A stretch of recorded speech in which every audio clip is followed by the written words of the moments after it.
नमस्कार साथियों, स्वागत है आपका अपने YouTube channel yes study by Bhanu sir पर। जैसा कि हमने लास्ट वीडियो में देखा, मेवाड़ का इतिहास जो अपना अंतिम रूप ले चुका था, हमने जिसको कंप्लीट कर लिया है।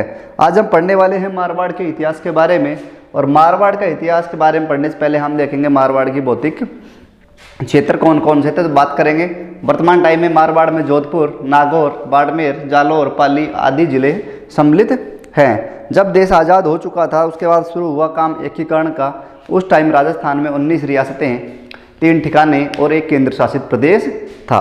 पढ़ना है मारवाड़ का इतिहास। जो एक मारवाड़ रियासत थी, बड़ी रियासत थी, उसके बारे में हम पढ़ेंगे। देखें इधर वर्तमान में मारवाड़ में कौन कौन सा क्षेत्र आते हैं। मारवाड़ में देखिए, मारवाड़ के अंतर्गत आता है नागौर, पाली, बाड़मेर, ध्यान रखें जैसलमेर नहीं आता है, जैसलमेर भाटियों का था क्षेत्र।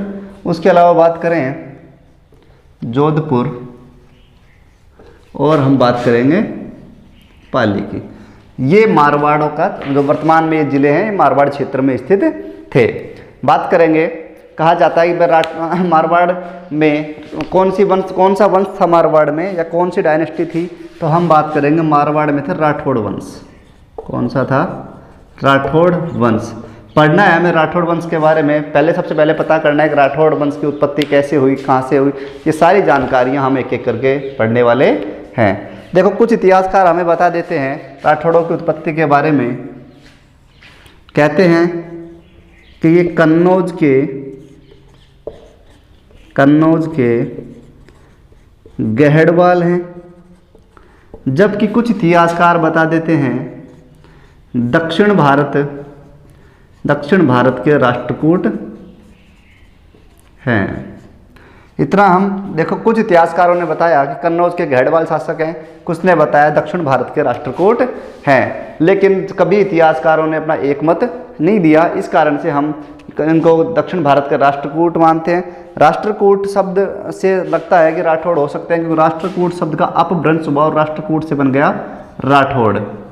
ये बात हम कुछ हद तक मान सकते हैं, लेकिन कन्नौज के गहड़वाल के किंवदंती हैं जो सुने।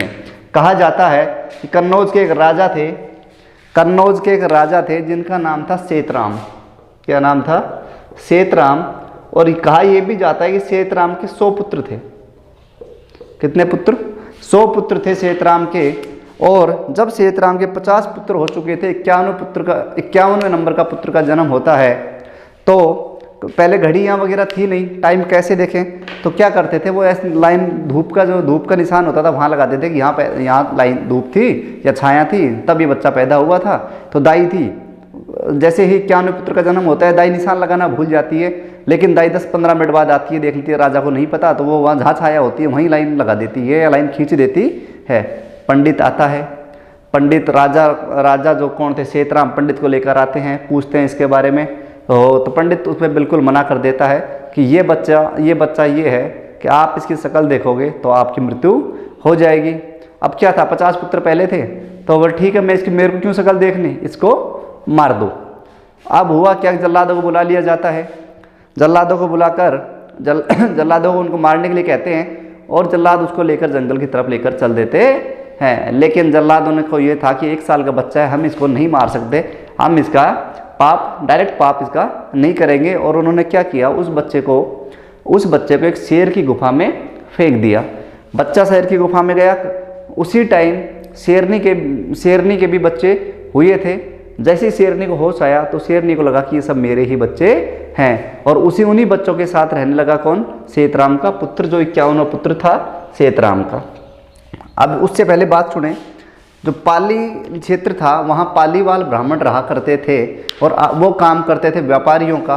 आए दिन जब वो अपना सामान लेने या जाते कहीं दूर शहर, तो आते टाइम उनसे लूटपाट कर लेते थे वहाँ के लुटेरे। वो वहाँ से दुखी थे और उनके दिमाग में ये था कि कोई हमारे क्षेत्र का राजा बन जाए तो शायद हम सुरक्षित हो जाएं। अभी हुआ क्या, वो गुफा में फेंक कर चले जाते हैं। उसके जल्लाद उन्होंने फेंक दिए 51 पुत्र को गुफा में। अब धीरे धीरे वो बच्चा बड़ा हुआ, शेर ने उसको दूध पिलाती, सब दूध पीते, तो वो भी शेर के बच्चों की तरह चलता, दोनों हाथ रख लेता आगे और ऐसे चलता शेर की तरह। लेकिन हुआ क्या कि एक दिन पालीवाल जो ब्राह्मण थे वो कन्नौज जा रहे थे व्यापार का सामान लेने के लिए, तो उन्होंने देखा कि शेर को बच्चों के साथ वो बच्चा खेल रहा था, शेर के बच्चों की तरह ही एक्टिंग कर रहा था बिल्कुल। तो उन्होंने जाके ये बात सीधा बताई किसको, राजा सेतराम को। सेतराम को बात पता चली, सेतराम बोला यार क्यों सुबह सुबह मजाक करने आ गए तुम लोग। उन्होंने कहा कि आप देखो तो सही, हमने देखा है। अब सेतराम जी अपनी सेना भेजते हैं और उस बच्चे को बुलवाते हैं। बच्चा आता है वैसे ही शेर की तरह चलकर आता है, और ये बात सेतराम जी अब समझ से बाहर हो गई राजा के कि ये बच्चा, ये आदमी शेरों के बीच में कैसे रह रहा है। अब जल्लाद भी वहीं, वो जल्लाद जो शेर की गुफा में फेंक के आया था वो वहीं बैठा था। उसे लगा, उसने कहा राजा को, साहब इसकी सच बात तो सच्चाई तो मैं बता दूंगा, लेकिन मेरी गलती माफ़ होनी चाहिए। राजा बोलते हैं ठीक है बताओ तुम्हारी सब गलतियाँ माफ़। बोलता है कि जो बच्चा आपका 51वां जो बच्चा था उसको हम शेर की गुफा में फेंक के आए थे, और ये हो ना हो ये वो ही बच्चा है, ये आपका ही बच्चा है, 51वें नंबर का पुत्र। ठीक, अब उसका बच्चे का नामकरण कुछ हुआ नहीं था। ठीक है कोई बात नहीं, राजा उसको बुला लेता है, ठीक है अपने बच्चे को रखता है, उसकी हालत सुधारता है, उसको आदमियों के रूप में लेके आता है, बोलना सिखाता है, सफाई उसके बाल कटवाता है। उसके बाद ब्राह्मण वापस आते हैं व्यापारिक सामान लेकर, पूछते हैं आकर राजा से कि राजा साहब वो क्या हुआ बच्चे का, जो बच्चा हमने आपको बताया था देखा गया। बोला हाँ देख लिया, वो तुम्हारा बहुत बहुत धन्यवाद, तुमने मुझे मेरे बच्चे से मिलवा दिया। ठीक है, बोला आपका बच्चा, हाँ। तो सारी बातें राजा ब्राह्मण को बताते हैं, और राजा खुश हो जाता है और ब्राह्मणों को कहता है बताओ तुम्हारी क्या इच्छा है, तुम्हें क्या चाहिए। अब ब्राह्मणों को क्या चाहिए था, ब्राह्मणों को चाहिए था एक राजा, कि उनको सुरक्षित, अपने आप को सुरक्षित करने के लिए किया क्या, तो वो बोलते हैं हमें एक राजा की ज़रूरत है। वो बोलते हैं ठीक है मेरे 100 बच्चे हैं, किसी को भी एक को लेकर जाओ। लेकिन ब्राह्मण बोलते हैं कि हमें उन 100 बच्चों में से नहीं, हमें आपका यही बच्चा चाहिए जो शेर के साथ खेल रहा था। अब उस बच्चे का कोई नामकरण नहीं था, तो ध्यान रखें जो मारवाड़ के शासक थे इनका टाइटल था राव, और शेर के साथ खेल रहा था इस कारण उनका नाम पड़ गया सिंहा। तो मारवाड़ का क्या हुआ, उसका नाम राव सिंहा। और मारवाड़ का शासक अब राव सिंहा क्या कहलाया, मारवाड़ का संस्थापक या राठौड़ वंश का संस्थापक आदि पुरुष कौन कहलाता है, राव सिंहा। अब हम पढ़ने वाले हैं किसके बारे में, राव सिंहा के बारे में। ऐसे थी राव सिंहा की उत्पत्ति मानी जाती है कि सेतराम के 100 पुत्र थे, 51 नंबर का पुत्र था राव सिंहा। जो अब वो पालीवाल जो ब्राह्मण थे राव सिंहा को ले जाते हैं किस जगह, अपने राजा के रूप में उसको लेकर जाते हैं।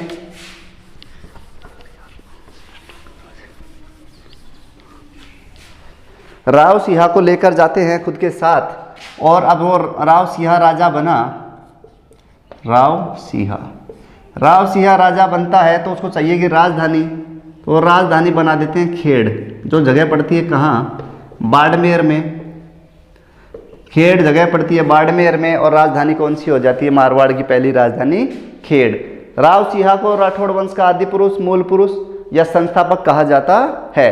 ध्यान रखिए, खेड़ बाड़मेर में लुटेरों से इन्होंने आक्रमण किया, लुटेरों को वहाँ से भगा दिया, व्यापारियों को सबको सुरक्षित कर दिया। उसके बाद हुआ क्या, राव सिंहा वहाँ खेड़ में रहने लगे, अच्छे तरीके से वहाँ की जनता की सेवा करने लगे। उसके बाद कुछ आक्रमणकारियों ने राव सिंहा पर आक्रमण कर दिया। आक्रमणकारियों ने राव सिंहा पर आक्रमण करके राव सिंहा को मार दिया। राव सिंहा मर गए। राव सिंहा मरे तो उनकी छतरी का ध्यान रखें, कहाँ थी उनकी छतरी, उनकी छतरी थी एक जगह पड़ती है बीठू, पाली में। ध्यान रखें, पाली में एक छतरी पड़ती है, और जगह पड़ती है बीठू, और बीठू में छतरी किसकी बनी है, राव सिंहा की। इतनी बातें हो गई राव सिंहा की। सुने उसके बाद राव सिंहा की छतरी बीठू में, इतना तुम्हें ध्यान रखना है कि राठौड़ों का आदि पुरुष मूल पुरुष कौन कहलाता है, राव सिंहा। ओके दोस्तों, उसके बाद हम नेक्स्ट राजा पढ़ेंगे, और नेक्स्ट राजा है, देखो शुरू में मारवाड़ के कोई बड़े राजा नहीं थे, छोटे छोटे राजा हैं। राव सिंहा के बाद राजा बनते हैं, राव इनका टाइटल था राव आस्थान। इनके बारे में कोई नहीं बताता है, लेकिन मैं आपको सारी जानकारी विस्तार से दे रहा हूँ। राव आस्थान ने क्या किया, राव आस्थान की बात सुने तो इन्होंने क्या किया, तो खेड़ जो थी राजधानी, उसमें रणछोड़ राय के मंदिर का निर्माण करवाया। रणछोड़ राय मंदिर का निर्माण किसने करवाया? राव आस्थान। एग्जाम में आया हुआ सवाल है, RS प्री में पूछा हुआ सवाल है कि रणछोड़राय मंदिर का निर्माण बाड़मेर में किसने करवाया था? तो ध्यान रखें, राव आस्थान ने। कहाँ करवाया था? जो इनकी राजधानी थी कौन सी? खेड़। इतनी बातें हो गई। खेड़ जगह कहाँ थी? बाड़मेर में। ध्यान रखें। राव सिया के बारे में अपन ने एक बात छोड़ दी कि राव सिया के बारे में अपन ने सुना कि अंग्रेजों का एक इतिहासकार था, उसका नाम था रुडयार्ड किपलिंग। और रुडयार्ड किपलिंग अपने राजस्थान आया था, मेहरानगढ़ दुर्ग में काफ़ी दिन रुका था, तो उसने देखी राव सिया की कुछ मूर्ति लगी हुई थी, जिसमें पेंटिंग्स में राव सिया को शेरों के साथ खेलता हुआ दिखाया गया है। राव सिया को खेलते हुए दिखाया गया है, तो पूछ रहा था भाई ये कौन है? तो वहाँ के राठौड़ वंश के जो लोग थे बताते हैं कि हमारे पुराने दादाजी हैं, शेरों के साथ खेलते थे, सारी घटनाएं उसकी बताते हैं। तो ध्यान रखें, उसने रुडयार्ड किपलिंग वहाँ से प्रभावित हुआ और उसने एक बुक लिखी जिसका नाम था जंगल बुक।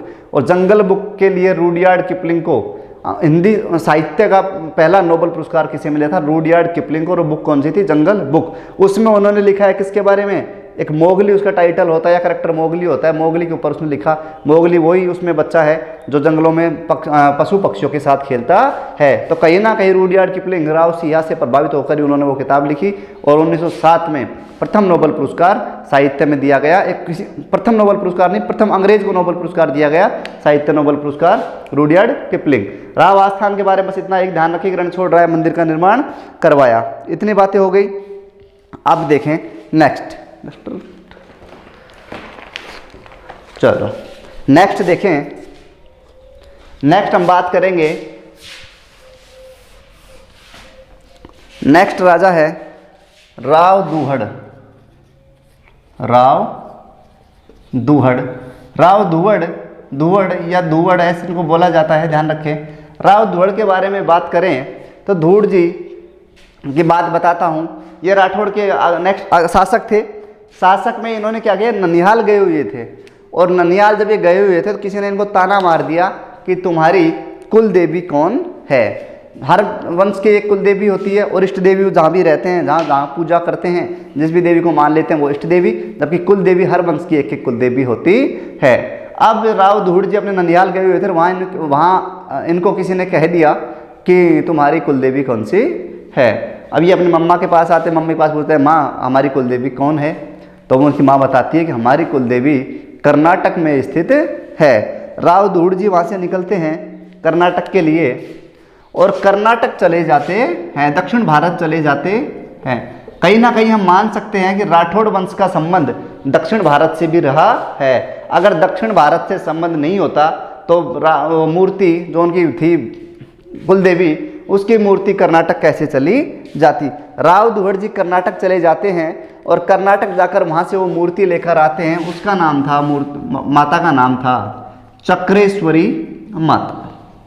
कहा जाता है कि राव दुहड़ जी मूर्ति लेकर आ रहे थे, तो मूर्ति जब प्रकट होती है और उनको कहती है कि जब तक तू मेरे को लेके चलेगा, सामने नजर रखेगा, मैं तेरे साथ चलूंगी, जहाँ तू पीछे मुड़ के देख लेगा वहीं मैं रुक जाऊंगी। अब ये बात क्या नाम है, राव दुहड़ जी उसको लेकर चलते हैं, राजस्थान में प्रवेश कर जाते हैं, और बाड़मेर में गांव में आते हैं, नगाना गांव में आकर वो पीछे मुड़कर देख लेते हैं, और वो मूर्ति वहीं रुक जाती है। और नगाना गांव में फिर एक मंदिर का निर्माण करवाया जाता है। ठीक है, मंदिर में इस मूर्ति को लगा दी जाती है, चक्रेश्वरी माता। नगाना गांव में मंदिर होने के कारण माता को कहा गया नागणेची माता। ध्यान रखें, नागणेची माता गांव के नाम पर पड़ा, उनका नाम था चक्रेश्वरी माता। ध्यान रहे, मूर्ति कौन लेकर आया था? राव दुहड़ जी। कहाँ से लेकर आए थे? कर्नाटक से। ध्यान रखें, राजस्थान की एकमात्र मूर्ति या एकमात्र लोक देवी जिनकी मूर्ति किसकी है? काष्ठ की मूर्ति। किसकी है? काष्ठ का मतलब लकड़ी की। ध्यान रखें, राजस्थान की एकमात्र लोक देवी जिनकी मूर्ति काष्ठ की बनी हुई है। इतना ध्यान रह जाएगा। चलो उसके बाद हम दुहड़ जी के बारे में और बात करें। दुहड़ जी के बारे में मुख्य बात यही है। उसके अलावा हम बात करें, दुहड़ जी जो राठौड़ थे, इनके एक भाई थे, भाई का नाम था धांधल देव राठौड़। धांधल देव राठौड़ के पुत्र थे जिनका नाम था पाबूजी। पाबूजी के बारे में हम पढ़ेंगे अभी नेक्स्ट। राजस्थान के पंचपीर, पाबूजी पंचपीरों में आते थे। पाबूजी राठौड़ ये राव दुहड़ जी के भतीजे थे। इतनी बात ध्यान रह जाएगी। उसके बाद हम देखेंगे उसके बाद हम नेक्स्ट राजा देखेंगे कौन सा? ये राव धूड़ जी का ध्यान रखें। नगाड़ा माता में मूर्ति किसने लगाई थी? तो राठौड़ वंश के शासक थे राव धूड़ जी। और एकमात्र मूर्ति है, एकमात्र लोक देवी जिनकी मूर्ति किसकी है? काष्ठ की बनी हुई है। इतनी बात ध्यान रह जाएगी। तो हम नेक्स्ट देखेंगे आगे जो राजा बनते हैं, आगे जो राजा बनेंगे, आगे राजा बनेंगे राव मल्लीनाथ। मल्लीनाथ के बारे में हमने बहुत सुना होगा, आप लोगों ने भी सुना है खूब राव मल्लीनाथ के बारे में। पहले तो ध्यान रखें, अभी तक जो मारवाड़ की राजधानी थी वो खेड़ जो बाड़मेर में स्थित थी, लेकिन राव मल्लीनाथ राजधानी बदल देते हैं और ये राजधानी किसको बना देते हैं? ये राजधानी बनाते हैं मेवा नगर, जो कहाँ स्थित था? बाड़मेर में। ध्यान रखिए, राजधानी दूसरी बनी कौन सी? मेवा नगर। बाड़मेर में उन्होंने राजधानी बनाई। इनके नाम देखो, ये मल्लीनाथ जी एक लोक देवता के रूप में प्रसिद्ध थे, लोक देवता के रूप में प्रसिद्ध थे मल्लीनाथ जी। हुआ क्या, और मल्लीनाथ जी के नाम पर ही बाड़मेर का नाम था पहले क्या? मालानी। ध्यान रखिए, बाड़मेर का पुराना नाम क्या है? मालानी। बाड़मेर का पुराना नाम क्या है? मालानी। ध्यान रखिए, इनकी शादी होती है एक रूपा देवी नाम की महिला से। इनकी शादी किससे होती है? रूपा देवी नाम की एक महिला से शादी होती है, जो उगम जी भाटी की शिष्या थी। उगम जी भाटी की शिष्या थी। इनकी शादी हो जाती है रूपा देवी से, और ये रूपा देवी की बातों से प्रभावित होकर राजपाट को त्याग देते हैं। राजपाट को त्याग देते हैं। रूपा देवी की बातों से प्रभावित हुए, राजपाट को त्याग दिया। और ये तिलवाड़ा, बाड़मेर में एक जगह है तिलवाड़ा, जहां ये क्या ले लेते हैं? समाधि ले लेते हैं। अब इन्होंने ले ली समाधि, तो समाधि कहाँ लेते हैं? तिलवाड़ा में। इनके नाम से तिलवाड़ा का सबसे प्राचीन पशु मेला, राजस्थान का सबसे प्राचीन पशु मेला है तिलवाड़ा पशु मेला। प्राचीन मेला राजस्थान का पशु मेला क्या है? तिलवाड़ा का। पशु मेला सबसे प्राचीन कौन सा है? तिलवाड़ा का। इतनी बातें हो गई। या इसको बोल सकते हैं आप अपन, या तिलवाड़ा का पशु मेला या मल्लीनाथ पशु मेला। मल्लीनाथ पशु मेला। ध्यान रखें, राजस्थान का सबसे प्राचीन मेला है। ओके, ये बातें थी किसके बारे में? मल्लीनाथ जी के बारे में। मल्लीनाथ जी का एक पुत्र था, मल्लीनाथ जी का एक पुत्र था जिसका नाम था जगमाल। क्या नाम था? जगमाल। जगमाल इतना बदमाश था, शैतान था कि वो हर आए दिन किसी ना किसी को पीटता रहता था, लड़ता रहता था। एक बार तो उसने क्या किया कि अपने घर में बाहर पीटता, बाहर को नहीं मिलता, घर वालों को पीटता। एक दिन उसने अपने चाचा जी को पीट दिया। उसके चाचा जी का नाम था, क्या नाम था? चाचा का नाम था वीरमदेव। क्या नाम था? वीरमदेव। ध्यान रखें, मल्लीनाथ जी ने जगमाल को अगला राजा नहीं बनाया था, राजा अपने भाई वीरमदेव को ही बनाया था। इतनी बात ध्यान रखें। तो हुआ क्या, एक बार बाड़मेर की जनता, एक गांव पड़ता है बाड़मेर में, उस गांव का नाम है सिणली। क्या नाम था? सिणली में होता क्या है, गणगौर का टाइम होता है, गांव की लड़कियां कुएं पर पानी लेने जाती हैं, और वहां से गुजरात का एक शासक का एक सेनापति निकल रहा था, और वो उन लड़कियों को सबको किडनैप करके ले जाता है या अपहरण करके उठा ले जाता है। ये इस बात तो काफ़ी देर के बाद गांव वालों ने देखा कि लड़कियां आई नहीं कुएं से, तो पता लगता है कि गुजरात का एक सेनापति था, वो हमारी लड़कियों को उठाकर ले गया। अब वो लोग क्या करेंगे? राजा के पास आएंगे। राजा के पास, मल्लीनाथ जी के पास दौड़ कर आते हैं लोग और बोलते हैं मल्लीनाथ जी को कि ऐसे ऐसे सारी बातें उनको घटनाक्रम बताते हैं। मल्लीनाथ जी तैयार होते हैं, चलो ठीक है सेना तैयार करो, उनसे युद्ध करेंगे, लड़कियों को तो छुड़ा के लाना है। ठीक है, इतने में जगमाल आता है, पूछता क्या हुआ पिताजी, कहाँ जा रहे हो, कहाँ जाने की तैयारी? तो उसका पिताजी बोलता है कि तू तो कुछ काम का है नहीं, हम क्या नाम है वहाँ ऐसे ऐसे गांव की लड़कियाँ मुस्लिम शासक या मुस्लिम सेनापति उठाकर लेके गया है, और हम उनको छुड़ाकर लेके आएंगे, वहाँ जा रहे हैं गुजरात। अब ठीक है, वो जगमाल मना कर देता है। जगमाल बोलता है कि आप नहीं जाएंगे गुजरात मैं जाऊँगा। और जगमाल गुजरात के लिए, उसके पिताजी मना करते हैं तो रास्ते में किसी से, हमारी सेना से लड़ाई करके वापस आ सकता है। तो वो बोलता है कि मैं आपको वचन देता हूँ कि मैं वहाँ से लड़कियों को छुड़ाकर लाऊंगा।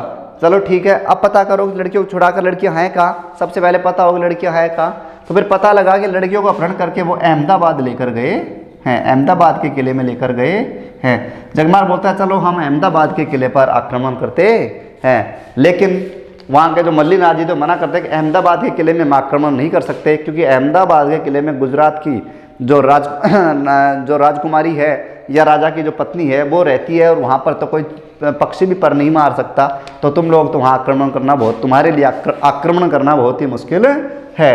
अब बोलते भाई फिर कैसे क्या करें, तो पता बोल कभी तो हमारी वो जो लड़कियाँ हैं बाहर आती होंगी किले से, रानी बाहर आती होगी। बोलो रानी बाहर आती है शुक्रवार को, क्योंकि उसके साइड में एक दरगाह है पीर बाबा की, रानी वहाँ आती है और जो हमारी जो लड़कियाँ हैं उनको साथ लेकर आती है, साथ लेकर आती है, सब दासियों के रूप में आती है और दासियों का काम कर रही है। चलो बोलो ठीक है अब क्या करना है। तो हुआ क्या कि वो जगमाल बोला कि मेरे ऊपर छोड़ दो, मैं वहाँ से छुड़ा कर लाऊंगा। चलो ठीक है। अब जगमाल ने क्या किया, जगमाल सोचा कि अब कैसे चले, तो जगमाल ने रूप धारण किया घोड़े के व्यापारी का। जगमाल ने क्या किया, घोड़े का व्यापारी बना कौन, जगमाल। जगमाल घोड़े का व्यापारी बनकर कहाँ चला, चल पड़ा अहमदाबाद की ओर, और जो दरगाह थी जहाँ रानी आनी थी एक दिन पहले ही वहाँ जाकर वो बैठ जाता है। कुछ सैनिक साथ लेके जाता है, कुछ घोड़े साथ लेकर जाता है और वहाँ जाकर बैठ जाता है। अगले दिन शुक्रवार होता है, शुक्रवार के दिन रानी आती है सभी दासियों के साथ, लेकिन जो दासियाँ थी इसके मारवाड़ की जो लड़कियाँ थी वो अपने लोगों को तो पहचान ही गई थी। जैसे जैसे रानियाँ आई, अब रानियाँ आई तो रानियों ने क्या किया, रानी आई तो साथ दासियाँ थी, दासियाँ समझ गई और दासियों ने उसके जगमाल के आदेश पर सभी जो दासियाँ थी फटाफट घोड़ों पर बैठ गई, घोड़े पर बैठ गई। और जो जगमाल साहब थे मल्लीनाथ जी पुत्र, जो रानी थी, रानी गुजरात के शासक की, उसका नाम था गिंदोली। क्या नाम था, गिंदोली। जगमाल साहब ने क्या किया कि अपने घोड़े पर बैठा लिया गिंदोली को। मतलब अब गुजरात की जो रानी थी वो गिरफ्तार हो जाती है किसके पास, मारवाड़ वालों के पास। अब गिंदोली को ऐसा कहा जाता है कि जब जगमाल अपने घोड़े पर गिंदोली को बैठा कर लाता है और जब तक मेवानगर वो पहुंचते हैं, जब तक गिंदोली को जगमाल से प्रेम हो जाता है, और जब गुजरात के शासक उसको वापस लेने आते हैं तो गिंदोली मना कर देती है कि मुझे जगमाल के साथ ही रहना है। ये बातें हो गई थी। अब गिंदोली वापस जाने का नाम नहीं ले रही थी गुजरात, जगमाल के साथ वो रहने लगी। उसके बाद हुआ क्या, देखो हम देखते हैं गणगौर पर गिंदोली गीत गाया जाता है, गांव में पता नहीं है गिंदोली गीत क्यों गाए जाते हैं, लेकिन गाए जाते हैं। तो ध्यान रखें गिंदोली गीत इसलिए गाए जाते हैं कि गुजरात की रानी को उठाकर लाया था कौन, मारवाड़ का शासक जगमाल, राव मल्लीनाथ का पुत्र। और जब से ये उसको उठा के लाए थे उस दिन अगले दिन त्यौहार था गणगौर का, और गणगौर पर जो गीत गाए गए वो कहलाए गिंदोली गीत। क्या कहलाए, गिंदोली गीत। एग्जाम में क्वेश्चन भी आ सकता है गिंदोली गीत का किस त्यौहार से संबंध रखता है, तो हम आंसर देंगे क्या, गणगौर। इतनी बातें हो गई थी। अब देखो मल्लीनाथ के बाद राजा, उसका पुत्र नहीं, राजा कौन बनता है, वीरम देव। ये बातें समझ में आई जगमाल के बारे में, ठीक है। अब वीरम देव उसके बाद राव मल्लीनाथ के बाद शासक बन जाता है। राव मल्लीनाथ के बाद शासक कौन बनता है, बनना चाहिए था जगमाल, लेकिन शासक बनता है राव मल्लीनाथ का भाई वीरम देव। कौन बनेगा, वीरम देव। जगमाल शासक नहीं बनता, शासक बनता है वीरम देव। इनका कोई खास काम नहीं होता, इनका एक पुत्र होता है जिसका नाम है चुंडा। क्या नाम है, चुंडा। चुंडा के बारे में हम पढ़ चुके हैं। इनकी बेटी हंसाबाई की शादी कहाँ होती है, मेवाड़ के लाखा से। अब ये वीरम देव का पुत्र है चुंडा, और चुंडा अब बनता है मारवाड़ का शासक। चुंडा का जो शासनकाल रहता है, चुंडा के बारे में और पढ़ेंगे, फिर आगे पढ़ेंगे चुंडा के बाद में कल। चुंडा का शासनकाल जो होता है वो होता है बेटा 1394 से लेकर, कितना होता है, 1394 से लेकर 1423 तक का शासनकाल होता है। राणा नहीं, सॉरी राणा चुंडा नहीं है, राव चुंडा। कौन सा चुंडा, राव चुंडा का शासनकाल 1394 से लेकर 1423 तक होता है। कहा जाता है कि मंडोर एक उस टाइम एक ठिकाना था मंडोर, और मंडोर में शासन था किसका, प्रतिहारों का। और प्रतिहारों में भी एक शाखा थी जिस शाखा का नाम था इंदा। तो प्रतिहार शासक है इंदा शासक, जो इंदा का सब प्रतिहार शासक था उसका नाम, उसकी एक बेटी थी और बेटी का नाम था क्या, इंदाओं का जो शासक था उसकी एक बेटी थी, उसका नाम था किशोरी देवी। क्या नाम था, किशोरी देवी। किशोरी देवी की शादी होती है चुंडा से। किशोरी देवी का विवाह किससे होता है, चुंडा से। और विवाह में जो प्रतिहार शासक होता है इंदा, वो उनको मंडोर दे देता है दहेज में। मंडोर दहेज में मिला किसको? राव चुंडा को। और अगली मंडोर जब उनको दहेज में मिल जाता है तो मंडोर बन जाती है मारवाड़ की अगली कैपिटल, नई राजधानी। तो मंडोर क्या बन गई? नई राजधानी। चुंडा के बारे में, अब चुंडा के सुनो, चुंडा के बारे में बात सुने। चुंडा के एक बेटी थी हंसाबाई, हंसाबाई, पुत्र था रणमल, ज्येष्ठ पुत्र था रणमल। राजाओं के बच्चे खूब होते थे, क्योंकि रानियां खूब होती थी। चुंडा के बारे में मैं आपको बता दूं, चुंडा के एक पुत्र था रणमल, एक पुत्री थी क्या नाम था उसका? हंसाबाई। हमने मेवाड़ में पढ़ा है कि हंसाबाई की शादी रणमल किससे करवा देता है? महाराणा लाखा से, और शर्त रख देता है कि हंसाबाई के जो पुत्र पैदा होगा वो मेवाड़ का अगला शासक होगा, और इसका पुत्र जो पैदा होता है राणा मोकल, वो मेवाड़ के अगले शासक बनते हैं। इतनी बातें हम पढ़ चुके थे, ठीक है। उसके बाद देखो होता क्या है, मैं बताऊं इनके बारे में। चुंडा के बारे में इतना ही है कि चुंडा मेवाड़ का शासक बन जाता है। और बात करें, इन्होंने क्या किया, एक नागौर का शासक था जलाल खां, उसको ये मार देते, युद्ध करते हैं और उसको मार देते हैं। राणा चुंडा का एक नागौर के शासक को मारते हैं। और दूसरी बात करें, इन्होंने एक तालाब का निर्माण करवाया जिसका नाम था चुंडावत तालाब, चुंडावत तालाब। इतनी बातें ध्यान रखें। मंडोर को राजधानी बनाते हैं कौन? राव चुंडा।